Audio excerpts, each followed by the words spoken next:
Accounting treatment of goodwill in partnership admission. అంటే goodwill కి సంబంధించి వాల్యుయేషన్ అనేటువంటి ప్రీవియస్ టాపిక్లో చూసాము.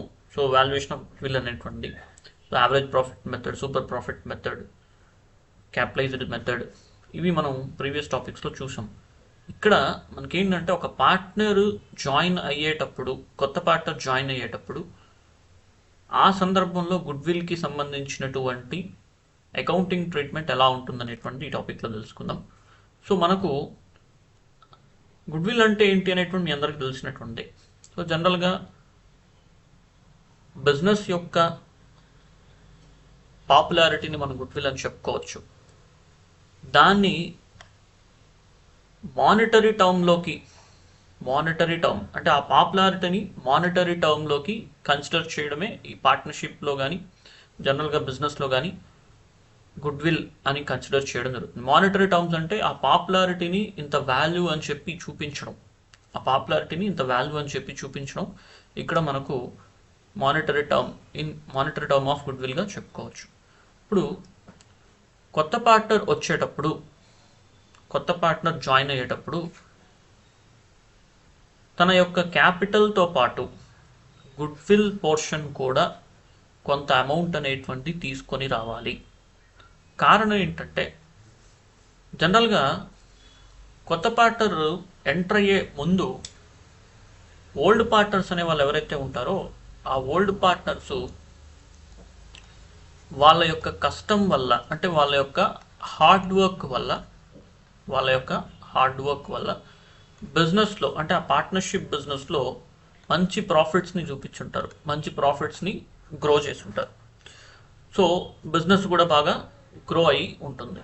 ఇప్పుడు కొత్త పార్ట్నరు ఆ కష్టం అన్నీ పడాల్సిన అవసరం లేకుండా సింపుల్గా పాత భాగస్తులతో పాటు, అంటే ఓల్డ్ పార్ట్నర్స్ ఎలాగైతే ప్రాఫిట్స్ తీసుకుంటున్నారో ఆ విధంగా ఇప్పుడు కొత్త పార్ట్నర్ వస్తూనే ప్రాఫిట్స్ తీసుకునే అవకాశం అనేటువంటి ఎక్కువగా ఉంటుంది. సో అందువల్ల ఆ హార్డ్ వర్క్ ఏదైతే ఓల్డ్ పార్ట్నర్స్ ఫేస్ చేస్తుంటారో ఆ హార్డ్ వర్క్కి సంబంధించినటువంటి మానిటరీ టర్మ్ ఇక్కడ న్యూ పార్ట్నర్ అనేటువంటి వ్యక్తి పేమెంట్ అనేటువంటి చేయాల్సి వస్తుంది. తన యొక్క క్యాపిటల్తో పాటు, అంటే తాను కొత్త పార్ట్నర్గా జాయిన్ అవ్వడానికి ఎంతైతే క్యాపిటల్ కాంట్రిబ్యూషన్ ఉంటుందో దాంతోపాటు అడిషనల్గా ఈ కష్టానికి కూడా పేమెంట్ అనేటువంటి ఓల్డ్ పార్ట్నర్స్కి చేయాల్సి వస్తుందన్నమాట. సో ఇప్పుడు మనకు అడ్మిషన్ ఇంటర్మీడియట్ లెవెల్లో కావచ్చు. సో జనరల్గా పార్ట్నర్షిప్ అడ్మిషన్ అప్పుడు గుడ్విల్ ఎలా ట్రీట్ చేస్తారు అని అంటే ఇక్కడ 3 కేటగిరీస్ ఉన్నాయి. సో ఒకటి goodwill paid privately by new partner. Next second category, new partner bring his share of goodwill in cash or some times in kind also, అంటే వస్తువు రూపంలో కూడా కావచ్చు, అంటే అసెట్స్ ఫామ్లో కూడా కావచ్చు, లేదా చెక్ ఫామ్లో కూడా కావచ్చు. Next third one, new partner does not bring his share of goodwill. ఒకవేళ కొత్త పార్ట్నరు వస్తూ తన యొక్క షేర్ ఆఫ్ గుడ్విల్ తీసుకొని రాకపోతే అలాంటి సిచ్యువేషన్ కూడా మనకి ఇక్కడ రైజ్ అవ్వడం జరుగుతుందన్నమాట. సో ఈ 3 కేటగిరీస్ మనకు గుడ్విల్ ట్రీట్మెంట్ని ఎక్స్ప్రెస్ చేయడం జరుగుతుంది. సో మరి వీటి గురించి కాస్త నీట్గా నేను జర్నల్ ఎంట్రీస్ ఎలా రాయాలి ఏంటి అనేటువంటిది మనం ఇప్పుడు తెలుసుకుందాం.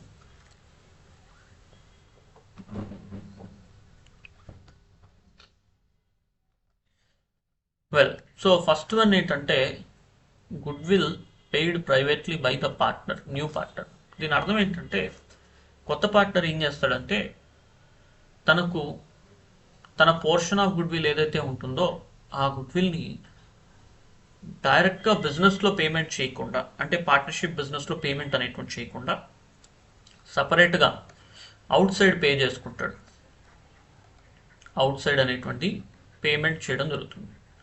సో అలాంటి సిచ్యువేషన్లో ఏమవుతుందంటే ఇక్కడ ఎంట్రీ బుక్స్ ఆఫ్ అకౌంట్స్లో రికార్డ్ చేయాల్సిన అవసరం లేదు. So no entry is required. No entry is required in books. అంటే బుక్స్లో ఎలాంటి జర్నల్ ఎంట్రీ పాస్ చేయాల్సిన అవసరం లేదు. కారణం ఏంటంటే తాను సపరేట్గా తనకు పోర్షన్ ఏదైతే ఉంటుందో గుడ్విల్ పోర్షన్, ఆ పోర్షన్ని బిజినెస్తో సంబంధం లేకుండా లేదా పార్ట్నర్షిప్ బిజినెస్తో సంబంధం లేకుండా అవుట్ సైడ్ అతను పేమెంట్ అనేటువంటి చేసుకుంటాడు. అలాంటి పరిస్థితుల్లో బుక్స్ ఆఫ్ అకౌంట్స్లో ఎలాంటి ఎంట్రీ అనేటువంటి రికార్డ్ చేయాల్సిన అవసరం లేదు. సో ఇది ఒక case. So next, new partner bring is share of good will. ఒకవేళ కొత్త పార్ట్నర్ వస్తూ తన యొక్క షేర్ ఆఫ్ గుడ్ విల్ అనేటువంటిది తీసుకొని వస్తే అలాంటి పరిస్థితిలో ఎలా ఉంటుంది చూద్దాం. ఇక్కడ మనకు జనరల్గా 2 డిఫరెంట్ కేసెస్ ఉన్నాయి. ఇందులోనే ఈ new partner bring his share of good will in cash or in kind, అంటే తాను తన యొక్క క్యాపిటల్తో పాటు గుడ్ విల్ అమౌంట్ కూడా అడ్మిషన్ అయ్యేటప్పుడు తీసుకొని వస్తే అప్పుడు ఇక్కడ మనకు ఒక 2 కేసులు ఉన్నాయి. ఆ 2 కేసులు ఏంటనేటువంటి చూద్దాం. సో ఒకటేంటంటే ఫస్ట్ కేసు, ఇందులో partner bring his share of new partner, I mean to say new partner bring his share of good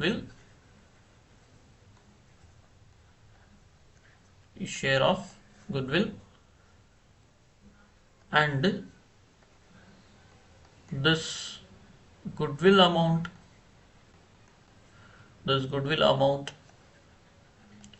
continue as investment by sacrificing partners. అంటే దీని అర్థం ఏంటంటే కొత్త పార్ట్నరు వస్తూ గుడ్ విల్ తీసుకొని వచ్చిన తర్వాత ఆ పోర్షను, ఆ గుడ్ విల్ యొక్క పోర్షన్ అనేటువంటి ఎవరికి చెందాలి అంటే ఓల్డ్ పార్ట్నర్స్ ఎవరైతే ఉంటారో ఆ ఓల్డ్ పార్ట్నర్స్కి ఇవ్వాలి. ఆ ఓల్డ్ పార్ట్నర్స్లో కూడా ఎవరైతే సాక్రిఫైస్ చేస్తారో, షేర్ అనేటువంటి ఎవరైతే సాక్రిఫైస్ చేస్తారో వాళ్లకు ఇవ్వాల్సి వస్తుంది. ఎందుకంటే చూడండి, సపోజ్ ఇప్పుడు ఇక్కడ ఆల్రెడీ బిజినెస్లో ఏబి ఇద్దరు ఉన్నారు. ఏ వచ్చి 60% పోర్షన్, బి వచ్చి 40% పోర్షన్ ప్రాఫిట్స్ ఎంజాయ్ చేస్తున్నారు. సో ప్రాఫిట్స్ అనేటువంటి ఇలా ఎంజాయ్ చేస్తున్నారు. కొత్తగా సిని బిజినెస్లోకి అడ్మిట్ చేసుకుంటున్నారు. ఇప్పుడు ఇక్కడ ఏమవుతుంది అని అంటే సి అడ్మిట్ అయ్యేటప్పుడు ఖచ్చితంగా సికి కూడా ఒక భాగం అనేటువంటి ఇవ్వాలి, అంటే తనకు కూడా షేర్ అనేటువంటి ఇవ్వాలి. సో ఆల్రెడీ ఉన్న 100%లో 100% షేర్లో ఏ 60% తీసుకుంటున్నాడు, బి 40% తీసుకుంటున్నాడు. ఇప్పుడు సికి ఎవరో ఇద్దరు కావచ్చు లేదా ఒక్కరు కావచ్చు కొంత భాగం అనేటువంటి సికి ఇవ్వాల్సి వస్తుంది. ఇప్పుడు సపోజ్ ఏం చేయొచ్చు అంటే తన దగ్గర ఉన్నటువంటి 60% పోర్షన్లో తాను ఒక 20% వదులుకొని సికి అలాట్ చేయొచ్చు. అప్పుడు అక్కడ ఏమవుతుందనంటే ఏకి మిగిలేది 40%, బికి మిగిలేది 40%, సికి 20% షేర్ అనేటువంటి రావడం జరుగుతుంది. సో ఇప్పుడు ఇక్కడ ఈ 20% షేర్ ఏదైతే ఉందో ఇది ఎక్కడి నుంచి వస్తుంది అని అంటే ఏ దగ్గర నుంచి సికి రావడం జరుగుతుంది. అందువల్ల సి ఏం చేస్తాడంటే గుడ్విల్ పోర్షన్ అనేటువంటి ఎవరికి పే చేస్తాడంటే ఏకి పే చేయడం జరుగుతుంది అనమాట. అంటే యాక్చువల్గా బిజినెస్కి ఇస్తాడు. గుడ్విల్ అనేటువంటి సి ఎవరికి ఇస్తాడంటే పార్ట్నర్షిప్ బిజినెస్కి ఇస్తాడు.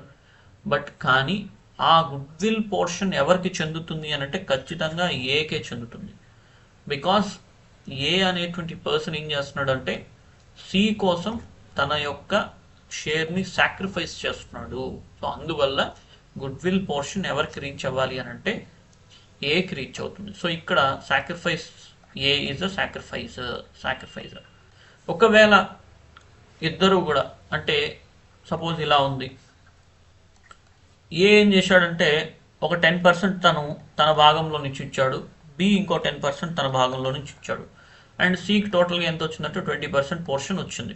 సో ఏ 10% వదులుకున్నాడు, బి 10% వదులుకున్నాడు, సికి 20% పార్ట్ అనేటువంటి ఇవ్వడం జరిగింది. సో ఇప్పుడు ఈ సిచ్యువేషన్లో ఏమవుతుంది అని అంటే, సో ఇతని యొక్క గుడ్ విల్, సో ఇతను తీసుకొని వచ్చేటువంటి గుడ్ విల్ ఏదైతే ఉంటుందో అది ఇద్దరికీ కూడా, ఏకి బికి ఇద్దరికి ఇవ్వాలి. సో ఈ సందర్భంలో వీళ్ళిద్దరూ కూడా సాక్రిఫైజర్స్. కారణం ఏంటి అని అంటే ఇద్దరు ఇస్తున్నారు, సికి ఇద్దరు కలిపే ఇస్తున్నారు. సో అట్లా వీళ్ళని ఎవరైతే కొత్త పార్ట్నర్ కోసం వాళ్ళ యొక్క భాగాన్ని వదులుకుంటారో వాళ్ళని సాక్రిఫైజర్స్ అంటాం, అంటే వాళ్ళని సాక్రిఫైజర్స్ అంటాం. సో ఆ సందర్భంలో మనం ఇక్కడ ఈ సాక్రిఫైజింగ్ పార్ట్నర్గా ట్రీట్ చేయడం జరుగుతుంది. సో ఇప్పుడు కొత్త పార్ట్నర్ తీసుకొని వచ్చినటువంటి షేర్ ఆఫ్ గుడ్ విల్ ఏదైతే ఉంటుందో ఆ గుడ్ విల్ అమౌంట్ అనేటువంటి ఈ సాక్రిఫైజింగ్ పార్ట్నర్స్కి ఇస్తారు. ఇచ్చిన తర్వాత వాళ్ళు ఏం చేస్తారంటే ఒక కేసు బిజినెస్లో దాన్ని అలానే ఇన్వెస్ట్మెంట్ లాగా యూస్ చేసుకోవడం. సో రెండో కేసు ఏంటంటే sacrificing partners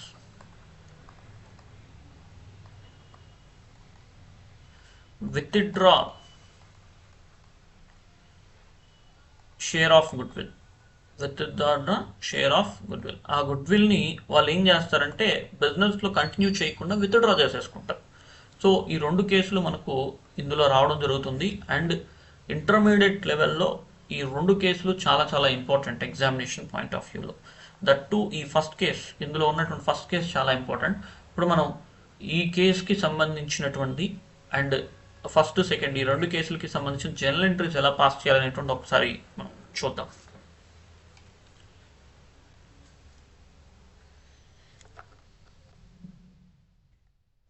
so first case రాస్తున్నాను, కేస్ 1.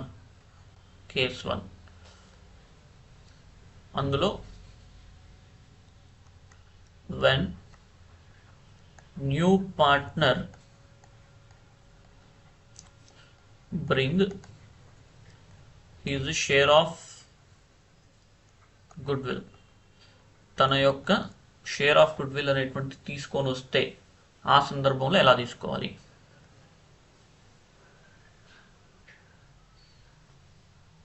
సో జనరల్ ఎంట్రీ ఏంటంటే ఒక్క నిమిషం, when new partner bring his share of goodwill and capital, so తన యొక్క capital plus share of good will రెండు తీసుకొని వస్తాడు. సో ఆ సందర్భంలో జనరల్ ఎంట్రీ ఎలా పాస్ చేయాలంటే ఎంట్రీ ఇలా వస్తుంది, cash account or bank account debit to new partner capital account to goodwill account. So simple, cash account, bank account, debit to new partners capital account to goodwill account. ఎందుకు ఈ entry ఏంటంటే cash బిజినెస్లోకి వస్తుంది, comes in debit side. ఒకవేళ cash అనేటువంటి bank ద్వారా ఇస్తే bank is a receiver debit side. And కొత్త partner capital ఇస్తున్నాడు కదా, హీఈస్ ద గివర్ కాబట్టి అతని అకౌంట్ని క్రెడిట్ చేసుకుంటాం. అండ్ గుడ్విల్ ఇది ఒక అసెట్, గుడ్విల్ అనేటువంటి అసెట్. ఈ అసెట్ అనేటువంటి కొత్త పార్ట్నర్కి ఇచ్చి దానికి బదులుగా క్యాష్ తీసుకుంటున్నారు. కొత్త పార్ట్నర్కి గుడ్విల్ అనేటువంటి అసెట్ని ఇచ్చి క్యాష్ తీసుకుంటున్నారు. సో అందువల్ల అసెట్ గోస్ అవుట్, అసెట్ వెళ్ళిపోయింది, దాని నుంచి క్యాష్ తీసుకుంటున్నారు. సో క్రెడిట్లో రికార్డ్ చేయడం జరుగుతుంది. రైట్, దీంతో పాటు నెక్స్ట్ కంటిన్యూషన్గా ఇంకొక ఎంట్రీ పాస్ చేయాలి. సో కంటిన్యూషన్గా ఇంకొక ఎంట్రీ వస్తుంది. ఆ ఎంట్రీ ఏంటంటే ఈ గుడ్విల్ అనేటువంటి ఇప్పుడు ఈ ఎంట్రీ ప్రకారంగా ఎక్కడికి వచ్చిందంటే బిజినెస్లోకి వచ్చింది. బట్ ఈ గుడ్విల్ ఎవరికి సంబంధించింది అని అంటే సాక్రిఫైజింగ్ పార్ట్నర్స్కి సంబంధించింది. సో ఇందాకే మనం చెప్పాను, ఇక్కడ సాక్రిఫైస్ చేసిన పార్ట్నర్స్ ఎవరైతే ఉంటారో వాళ్లకు ఆ గుడ్విల్ అనేటువంటి ఇవ్వడం జరుగుతుందన్నాను. సో కాబట్టి ఈ సాక్రిఫైసింగ్ పార్ట్నర్స్ ఎవరైతే ఉంటారో వాళ్ళకే ఆ అమౌంట్ అనేటువంటి చెందాలి. సో వాళ్ళకే ఆ అమౌంట్ అనేటువంటి ఇవ్వాలి కాబట్టి వాళ్ళ అకౌంట్స్ని క్రెడిట్ చేసుకోవాలి, ఈ గుడ్విల్ అకౌంట్ని డెబిట్ చేసుకోవాలి. So for sharing of sharing of goodwill amount to sacrificing partners. యాక్చువల్గా ఈ ఎంట్రీ ప్రకారంగా ఏంటి అంటే కేవలం క్యాష్ అనేటువంటి బిజినెస్లోకి వచ్చింది, పార్ట్నర్షిప్ బిజినెస్కి వచ్చింది. బట్ ఆ గుడ్విల్ అమౌంట్ అనేటువంటి ఏదైతే ఉంటుందో అది డెఫినెట్గా ఎవరికి చెందాలి అని అంటే సాక్రిఫైజింగ్ పార్ట్నర్స్కే చెందాలి. సో వాళ్ళే బిజినెస్లో ఇన్వెస్ట్ చేసినట్టుగా ట్రీట్ చేయాలి. సో ఇక్కడ నేను ఇచ్చాను, ఇక్కడ చెప్పాను, this goodwill amount continue this goodwill amount continue as investment by sacrificing partners.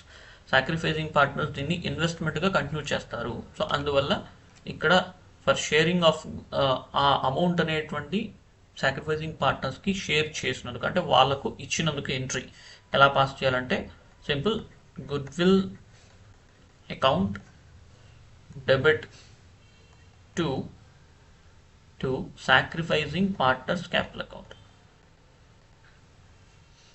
Sacrificing partners capital account. ఇక్కడ సాక్రిఫైజింగ్ పార్ట్నర్స్ క్యాపిటల్ క్రెడిట్ చేస్తున్నాము అని అంటే వాళ్ళ క్యాపిటల్ వాల్యూస్ ఇంక్రీజ్ అవుతుంది, వాళ్ళు బిజినెస్కి ఇన్వెస్ట్మెంట్గా ఇచ్చినట్టు దాని యొక్క మీనింగ్. సో వాళ్ళు బిజినెస్కి ఇన్వెస్ట్మెంట్గా ఇచ్చినట్టు మీనింగ్. సో అప్పుడు వాళ్ళు ఇచ్చారు, వాళ్ళ అకౌంట్ని క్రెడిట్ అయింది. అండ్ వాళ్ళు ఏమి ఇచ్చారు, గుడ్ విల్ ఇచ్చారు. సో గుడ్ విల్ కమ్స్ ఇన్గా కన్సిడర్ చేయడమే. Okay right. సో వాస్తవానికి ఏంటంటే గుడ్ విల్ ఇక్కడ వెళ్ళిపోయింది కదా, ఇక్కడ మళ్ళా వచ్చింది, ఎందుకు అట్లా ట్రీట్ చేస్తున్నారు అనేటువంటి ఆలోచన మీకు వస్తే సింపుల్. సో ఇక్కడ ఈ గుడ్ విల్ బదులుగా క్యాష్ తీసుకున్నాం. ఈ క్యాష్ అనేటువంటిది ఇక్కడ ఆల్రెడీ బిజినెస్ తీసేసుకునింది. బట్ ఏ రూపంలో తీసుకునిందంటే for the purpose of goodwill. ఆ గుడ్ విల్ ఎవరికి సంబంధించింది అంటే సాక్రిఫైజింగ్ పార్ట్నర్స్కి సంబంధించింది. అందువల్ల ఇక్కడ అసెట్ అనేటువంటి అంటే అసెట్ అనేటువంటి కమ్స్ ఇన్గా కన్సిడర్ చేస్తున్నాము. దాన్ని ఎవరిచ్చారు అని అంటే సాక్రిఫైజింగ్ పార్ట్నర్స్ ఇచ్చారు. సో వాళ్ళు గివర్స్ కాబట్టి వాళ్ళ అకౌంట్స్ అనేటువంటి మనం క్రెడిట్ చేయడం జరుగుతుంది. వాళ్ళ గివర్స్ కాబట్టి వాళ్ళ అకౌంట్ని క్రెడిట్ చేయడం జరుగుతుంది. సో ఇది మనకు టూ ఎంట్రీస్ అనమాట. So for when new partner bring he share of good will and capital అంటే ఈ రెండు ఎంట్రీలు పాస్ చేయాలి. సో నెక్స్ట్ ఇక్కడ సెకండ్ కేసు చూద్దాం దీంట్లో. సో ఈ సెకండ్ కేసు ఏంటంటే సాక్రిఫైజింగ్ పార్ట్నర్స్ ఎవరైతే ఉన్నారో వాళ్ళు ఆ షేర్ ఆఫ్ గుడ్ విల్ని విత్డ్రా చేస్తారు. సో అంటే తీసుకెళ్ళిపోతారు. ఇక్కడికేమో ఇన్వెస్ట్మెంట్ లాగా ట్రీట్ చేస్తారు, కానీ ఇక్కడికి వచ్చేటప్పటికి ఆ క్యాష్ వాళ్ళకి ఏదైతే పోర్షన్ వస్తుందో దాన్ని విత్డ్రా చేయడం జరుగుతుంది. దీన్ని ఎట్లా ట్రీట్ చేయాలో చూద్దాం మరి. సింపుల్. సో ఇప్పుడు ఇక్కడ ఏం చేయాలంటే కేస్ 2లో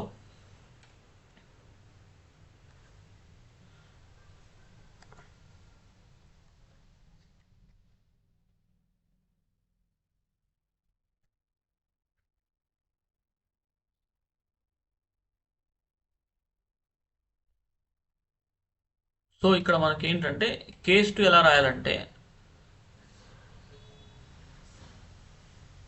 ఈ రెండు ఖచ్చితంగా వస్తుంది. కేస్ 2లో ఈ రెండు ఎంట్రీలు కామన్గా వస్తుంది. దీంతో పాటు అడిషనల్ ఎంట్రీ అనేటువంటి ఇంకోటి వస్తుంది. ఆ అడిషనల్ ఎంట్రీ ఏంటి అని అంటే వెన్ సాక్రిఫైజింగ్ పార్ట్నర్స్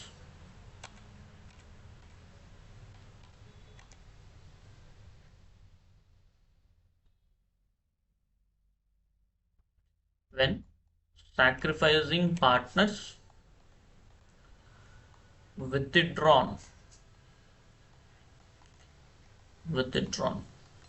ఇప్పుడు ఇక్కడ జనరల్ ఎంట్రీ ఏంటంటే ఈ రెండు ఎంట్రీస్ రాయాలి కామన్గా. కేస్ 1లో ఎట్లయితే రాసామో కేస్ 2లో కూడా సేమ్ ఈ 2 ఎంట్రీస్ రాయాలి. దీంతో పాటు అడిషనల్గా ఇంకొక ఎంట్రీ వస్తుంది. ఆ ఎంట్రీ ఏంటంటే sacrificing partners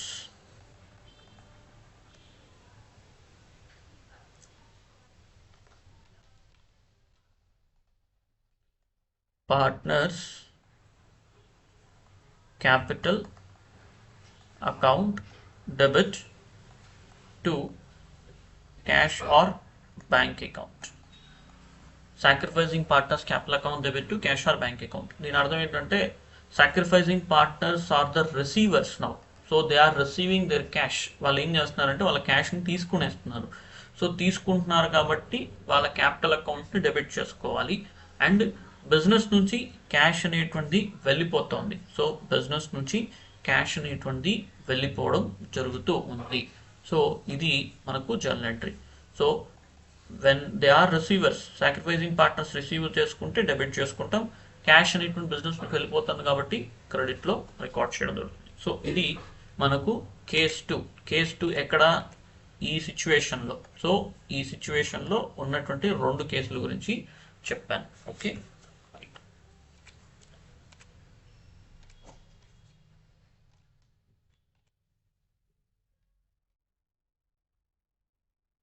okay. Next case మనకి ఏంటంటే when new partner does not bring his share of goodwill.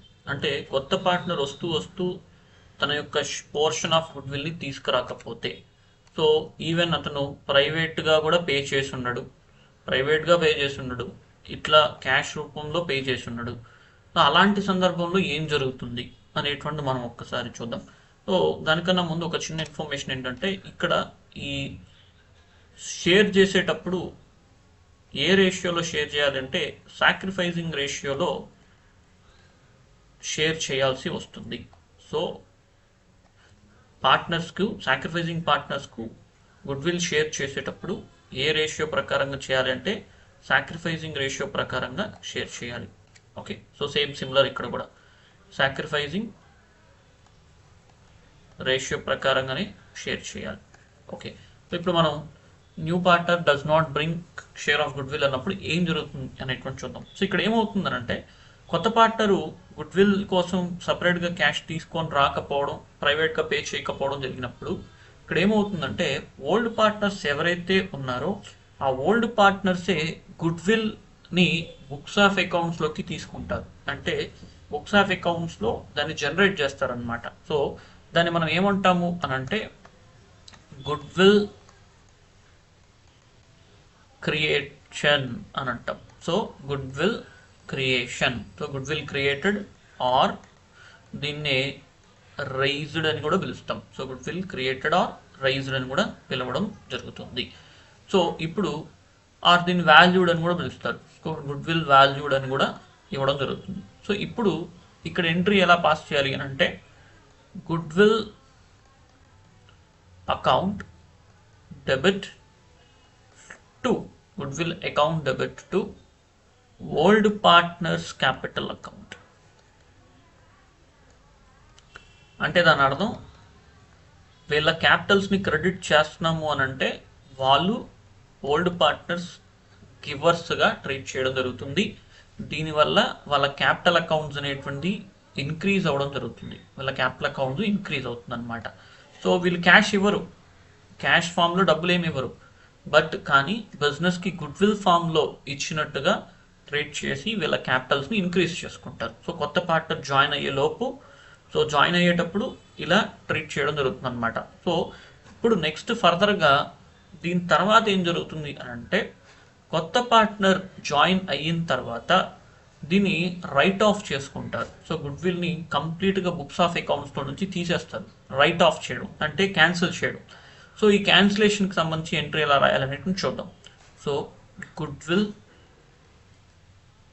Return of. So ఇది వచ్చి కొత్త పార్ట్నర్ అడ్మిషన్ జరగక ముందే ఈ ఎంట్రీ రికార్డ్ చేసుకుంటారు. కొత్త పార్ట్నర్ అడ్మిట్ అయిన తర్వాత ఈ ఎంట్రీ రికార్డ్ చేస్తారు. సో ఇప్పుడు ఇక్కడ ఏమవుతుంది అని అంటే ఆల్ పార్ట్నర్స్ క్యాపిటల్ అకౌంట్ అంటే అలాంగ్ విత్ న్యూ పార్ట్నర్ అనమాట. All partners capital account debit to goodwill account. ఇక్కడ ఏం జరుగుతుందంటే ఏదైతే అసెట్ని డెబిట్ చేసుకుంటున్నామో ఫస్ట్ ఎంట్రీలో దాన్ని ఇప్పుడు క్యాన్సిల్ చేస్తాం. సో ఒక అసెట్గా ట్రీట్ చేసి రికార్డ్ చేసుకున్నారు, బట్ దాన్ని కంప్లీట్గా రైట్ ఆఫ్ చేయడం జరుగుతుంది, క్యాన్సిలేషన్ జరుగుతుంది. సో క్యాన్సిలేషన్ చేసేటప్పుడు all partners capital account debit to goodwill account అనేటువంటి జనరల్ ఎంట్రీ రాస్తాం. సో ఇప్పుడు ఇక్కడ ఏమవుతుందంటే అసెట్ అనేటువంటి బుక్స్ ఆఫ్ అకౌంట్ నుంచి వెళ్ళిపోయినట్టుగా ట్రీట్ చేయడం జరుగుతుంది. బట్ దీని యొక్క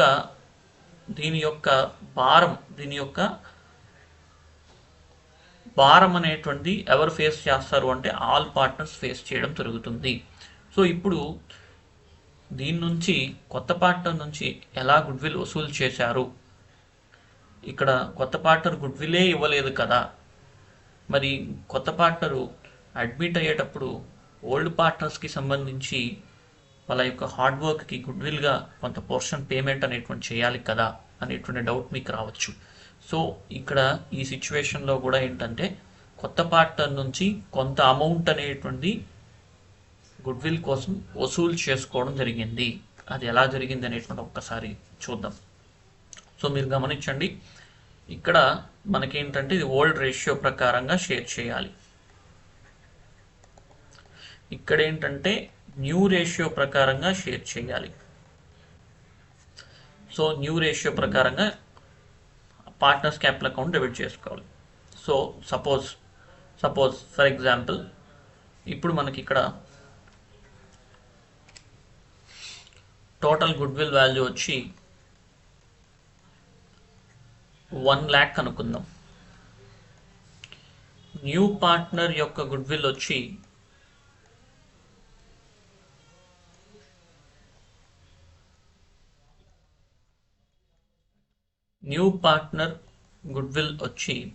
సపోజ్ 20,000 అనుకుందాం. అంటే తాను పే చేయాల్సిన గుడ్విల్ అమౌంట్ ఎంత అంటే 20,000. సో ఇప్పుడు ఇక్కడ ఏం జరుగుతుంది అని అంటే కొత్త పార్ట్నర్ డైరెక్ట్గా గుడ్విల్ అమౌంట్ పే చేసి ఉన్నాడు. తను ఏం పే చేసి ఉంటాడంటే తన యొక్క క్యాపిటల్ ఇచ్చి ఉంటాడు. క్యాపిటల్ ఎంత పే చేసి ఉంటాడంటే సపోజ్ ఒక 50,000 క్యాపిటల్ ఇచ్చాడు అనుకుందాం. క్యాపిటల్ బై న్యూ పార్ట్నర్ వచ్చి 50,000 అనుకుందాం. ఇప్పుడు తాను పేమెంట్ చేసిన తర్వాత అంటే క్యాపిటల్ అమౌంట్ ఇచ్చినప్పుడు ఎంట్రీ ఎలా రాసింటామంటే ఇలా రాసింటారు. ఎంట్రీ ఇలా పాస్ చేస్తుంటాం. So cash account debit to new partner capital account.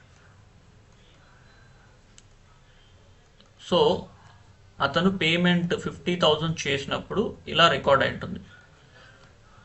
So ఇప్పుడు ఇక్కడ ఏమవుతుంది, cash comes in, partner is a giver, అతని అకౌంట్ని క్రెడిట్ చేసుకున్నాం, బాగానే ఉంది. నెక్స్ట్ ఎప్పుడైతే రిటర్న్ ఆఫ్ చేస్తున్నామో అంటే ఇక్కడ గుడ్విల్ రైట్ ఆఫ్ చేయడం జరిగిందో అప్పుడు మనం ఎంట్రీ ఇక్కడ ఏం చెప్పాను, all partners capital account debit to goodwill account అని రికార్డ్ చేసుకోమన్నాను. సో ఇప్పుడు ఇది ఏ రేషియో ప్రకారంగా అంటే న్యూ రేషియో ప్రకారంగా అన్నాను. సో ఇప్పుడు సపోజ్ ఇప్పుడు అక్కడ ఏమవుతుందంటే న్యూ రేషియో టు సే మనకు 1/5 కొత్త పార్ట్నర్ది 1/5 షేర్ అనుకుందాం. సో ఇప్పుడు అతని యొక్క అకౌంట్ ఏం చేయాలి, డెబిట్ అవుతుందా? All partners capital account debit అన్నప్పుడు అతని క్యాపిటల్ కూడా డెబిట్ అవుతుంది కదా. So new partner capital account debit to goodwill account అంటే దాని అర్థం ఇక్కడ ఎంత వస్తుంది అంటే 20,000 రూపీస్ డెబిట్ అవుతుంది. అతను బిజినెస్కి ఎంత పే చేశాడు, క్యాపిటల్గా 50,000 రూపీస్ పేమెంట్ అనేటువంటి క్యాపిటల్గా పే చేశాడు. బట్ కానీ ఎప్పుడైతే అతను గుడ్విల్ కోసం సపరేట్గా అమౌంట్ తీసుకొని రాకుండా ఉన్నాడో ఆ సందర్భంలో ఓల్డ్ పార్ట్నర్స్ ఏం చేస్తారంటే ఈ ఫామ్లో అతని దగ్గర నుంచి గుడ్విల్ అమౌంట్ అనేటువంటి తీసేసుకుంటారు. సో ఏం జరుగుతుంది, సెకండ్ కేస్ ఫస్ట్ ఎంట్రీ తాను పేమెంట్ చేసినప్పుడు ఎంట్రీ రికార్డ్ చేస్తుంటాం. నెక్స్ట్ రైట్ ఆఫ్ చేసేటప్పుడు ఏం చేస్తామంటే అతని క్యాపిటల్ అకౌంట్ డెబిట్ చేసుకుంటాం. అతని క్యాపిటల్ అకౌంట్ డెబిట్ అవుతుంది అని అంటే ఏమవుతుందంటే తన యొక్క క్యాపిటల్ డిక్రీజ్, ఇక్కడేమో క్యాపిటల్ ఇంక్రీజ్. సో తను 50,000 ఇచ్చాడు, బట్ కానీ అందులో నుంచి 20,000 తగ్గిపోయింది. సో దాని అర్థం అతను తెచ్చినటువంటి 50,000 స్పాట్లో 20,000 అనేటువంటిది పోర్షను గుడ్విల్ కోసం తీసేసుకున్నారు. సో రిమైనింగ్ 30,000 ఇక తన యొక్క క్యాపిటల్గా కంటిన్యూ అవుతుంది. ఇక తన యొక్క క్యాపిటల్ 30,000గా కంటిన్యూ అవుతుంది అనమాట. సో ఇది అంటే ఇక్కడ క్యాష్ ఏం పేమెంట్ అనేటువంటి చేయరు. ఈ ఎంట్రీలో పార్ట్నర్స్కి క్యాష్ ఏం పేమెంట్ చేయరు. జస్ట్ ఉన్న అసెట్స్ ఏదైతే రైజ్ చేస్తుంటారో దాని క్యాన్సిలేషన్ తీసుకుంటారు. సో ఇది మనకు గుడ్విల్కి సంబంధించిన జర్నల్ ఎంట్రీస్. ఇది మీకు ఇంటర్మీడియట్ వాళ్ళకు, డిగ్రీ వాళ్ళకు సరిపోతుంది. సిబిఎస్ఈ స్టాండర్డ్స్ ఉన్న వాళ్ళకు కొంత వేరియేషన్ ఉంది. సో సిబిఎస్ఈ వాళ్ళు ఎవరైనా ఉంటే వాళ్ళు దయచేసి దీన్ని ఫాలో అవ్వకండి. సో మన దీంట్లోనే వేరే వీడియో ఉంది. సో ఆ వేరే వీడియోలో సిబిఎస్ఈ వాళ్ళకు కూడా నేను వీడియో చేస్తున్నాను. Okay right. ఎనీవే, సో ఇది మనకు గుడ్విల్కి సంబంధించిన ట్రీట్మెంట్.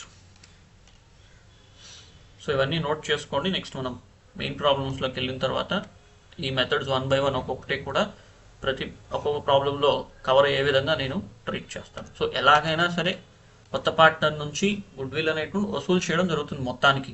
సో కాకపోతే డిఫరెంట్ కేసెస్, డిఫరెంట్ సిచ్యువేషన్స్లో నుంచి కలెక్ట్ చేయడం జరుగుతుంది అనమాట. రైట్.